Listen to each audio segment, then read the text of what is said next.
So, ayun, bath and blow, dry, tsaka basic sanitary kami kay Kiyon. Kaso nga lang guys, may napansin po yung aking kasama na marami po siyang kuto. So, ang mangyayari, dahil meron po kaming dalang gamot dito, gagamutin na rin po namin siya. Sabay na rin po namin lahat kasi pumapayat siya eh. Ayan, si Kiyo. Ayan guys, gagamitan po namin siya ng detect. So, ano po itong gamit ng detect na ito ay pamatay po ito ng kuto. Bali, after namin siyang paliguan, i-bath and blow, and dry, tsaka basic sanitary, papatak lang po ito sa kanyang lieg para mamatay po yung kanyang kuto. Buti na lang yung isang kliyente natin dyan din sa Dagupan, sa may Pugo Chico ata, Pugo Las Grande na yun. Bath and blow tsaka dry, may problema rin yun sa kuto. Kaya buti na lang bumili ako ng nitong washout na to. Itong washout na rin na ito, pampatay ng kuto. Bali, i-detect na namin siya. After gagamitin ko rin ito.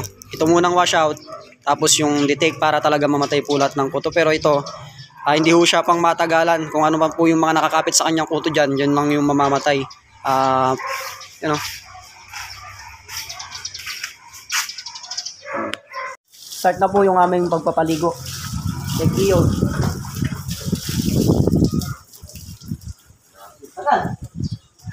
Ha?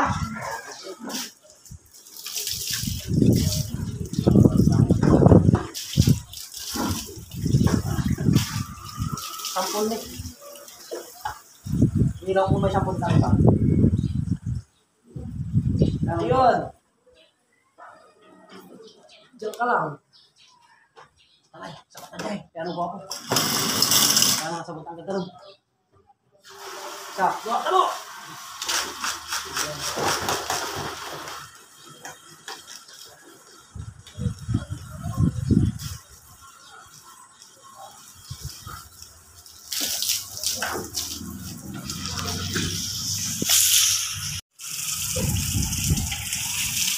Ayun, na-start na po siyang paliguan guys. After nyan, gagamitan po natin siya ng washout. For free na po yun kay Kiyon. Kasi kawawa po siya eh. Marami po talaga siyang kuto. Hindi mo maiwasan. Summer po kasi ngayon. Saka dito lang siya boss ano. Andyan lang kasi. Makalay natin may mga aspin na pumupunta-punta dito. Kaya nalilipatan siya. Pero wag po kayong mag-alala. Siservisyoan po namin siya ng maganda para mamatay po lahat ng kuto nila. Tsaka tuturuan din namin si sir mamaya kung paano yung discarding gagawin niya dito. After namin siya nilagyan ng shampoo, pupuruhin naman namin kasi yung tubig na doon hindi po siya puro. Ngayon naman pupuruhin namin. Ayan. Mga 5 takal yung nilagay ng aking kasama.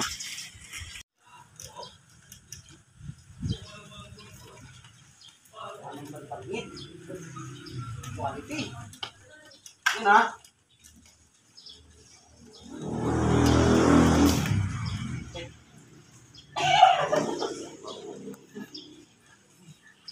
Guys.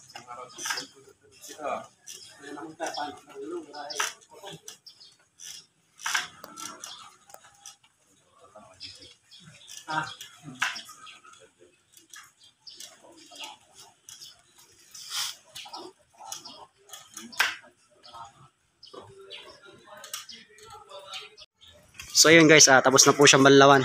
Next naman po, gagamit tayo ng hindi lahat yan. Isang timba ng washout para sa kuto na po yan. After po natin i-apply yan sa buong katawan niya, tsaka ulit natin babalawan. Yan, buti na lang may dala tayong washout.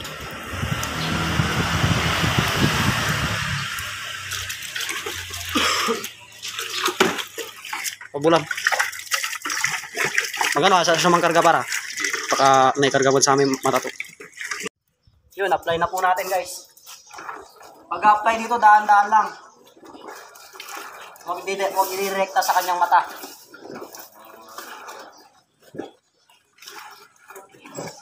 Yung tubig na nilagay namin halos kulang isang timba sa isang sachet. Huwag kakalimutan pag in-apply po ito, babanlawan nyo po, huwag nyo po ibababad.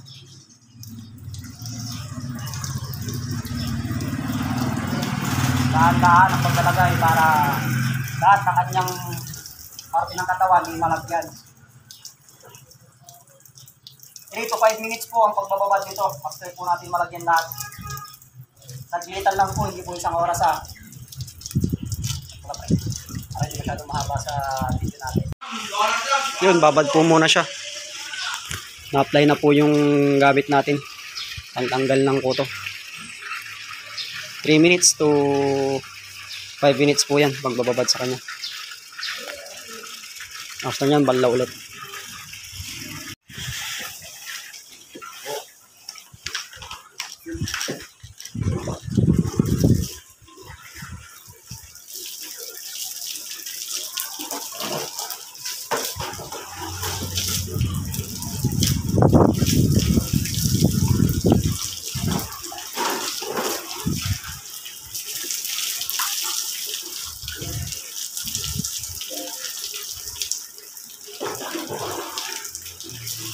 Yan, nababad na po siya.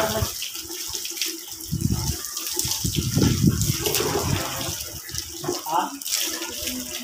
Yan. Ay, gapo. Ang basta-basta ito ng kasitong kain. Ganawan mo ka. Chip. Yan, chip. Ha? Siyempre. Blue naman siya ngayon, guys. Na-apply na rin yung pangkuto. Marami siya kasing kuto, guys. Buto na lang may dala akong extra. Ayan.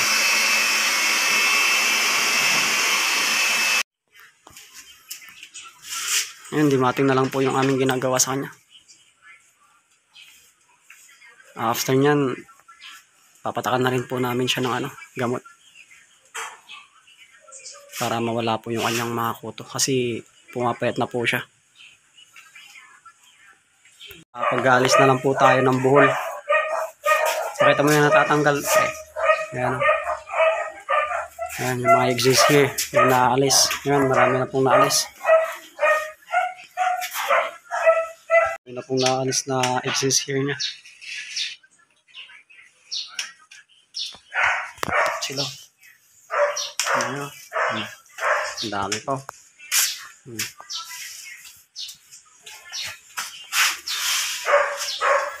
Dimating na po yung ginagawa namin. Kanina pinaliguan namin siya. Ayan, kung dimating na po yung ginagawa namin, guys. Naalis na ng buhol.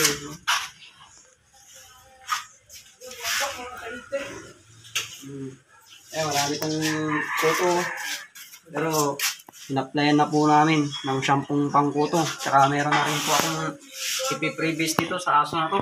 Para pang-alis din ng kuto. So, pero talaga ang trabaho lang po sana namin dito is dimating, tsaka sanitary, tsaka bathing blow. Pero ngayon, dahil may alam naman tayong mga gamot sa pagkukuto, pag-aalis ng mga flakes. Ayan, gamutin na rin po natin ito. Para hindi mo siya kawa kasi nangyayari ito. Umarang sa inyo. Kami guys. Bulinaw. Yarawin, sunatan mo. Bulinaw. Start na po kami ng basic sanitary. Linisan po namin yung kanyang paus. Naalis po namin yung mga buho dito. Ayan. Ito na po yung ating kliyente. Yung ginamit po natin shampoo sa kanya pangkuto ay hindi na po natin papabayaran. Hindi pa po ako na-contento doon. Pati yung dala ko po natitik. Free na po yun, papackage na po natin yun sa napag-usapan po namin. Supposed to be po yun, may bayad. Pero hindi lang po pera-pera ang pinag-uusapan po dito. Kundi para sa akin po kasi mahalaga ang buhay ng aso. Parang tao din po kasi yan, guys. Kaya bukod doon sa napag-usapan namin, puro free na po. Kung hindi na po sila mag-a-additional. Yan, ganyan po tayo. Kasi biglaan po ito. Biglaan po talaga na ang akala ko lang po kasi bathing blow, basic sanitary, tsaka full demating lang. Pagdating po namin dito, wala po sila ma'am. Pinsan lang po nila ata. O tropa lang nandito.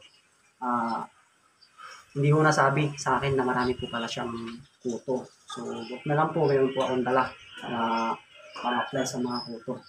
Kaya, yan. So, sana po, ma-maintain na po nila ito.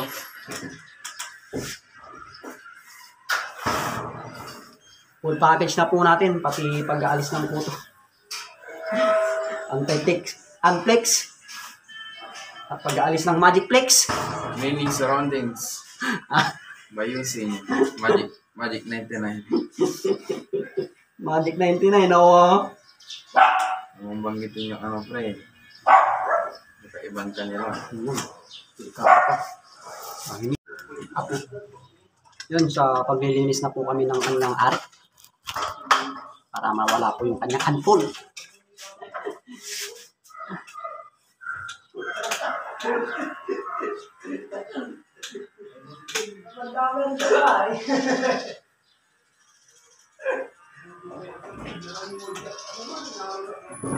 Ang matatao yan, gawin po ka po.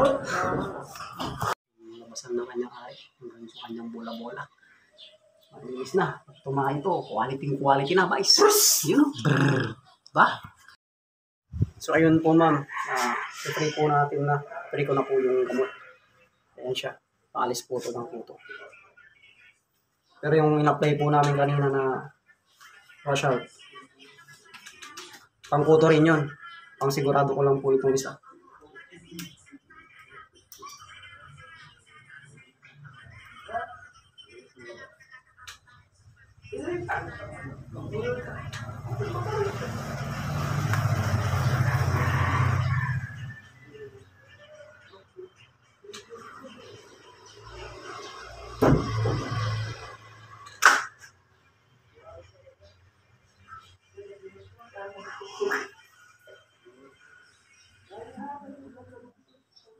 Ay, malas ah.